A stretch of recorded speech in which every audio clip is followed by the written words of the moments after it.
দিমু। তোকে আল্লাহর দোহাই লাগে, আল্লাহর দোহাই লাগে, এই মরা বাড়িতে চিল্লাচিল্লি করে আমার আব্বার আত্মারে কষ্ট দিস না। বোন রে, আমি তো আমার অবস্থা তো করে খুলে গেছি, তারপর যেহেতু তোরা আব্বার মিলাতে কোনো টাকা পয়সা খরচ করতে পারবি না, খরচ করতে হইব না। এক কাজ কর, ভাইরে কিছু টাকা ধার দে, আব্বার মিলাদটা পড়াই। আলমগীর, ভাইরে কিছু টাকা ধার দাও, আমি আব্বার মিলাদটা পড়াই, তারপর সম্ভবত তোমার টাকাটা আমি ফেরত দিয়ে দেবো। আরে ভাইজান, আপনি একই কথা বারবার কেন বলতেছেন? আমার কাছে টাকা থাকলে আপনার ধার চাইতে হইতো, আমি তো এমনি আপনারা দিয়ে দিতাম।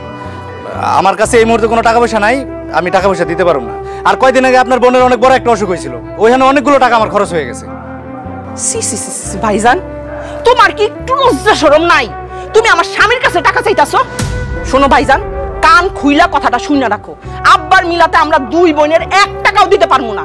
তুমি মিলাদ পড়াইবা, আমগরে দাওয়াত দিবা, আমরা আইয়া খাইয়া দোয়া করে যাব, বুঝছো? আই চল, চলো।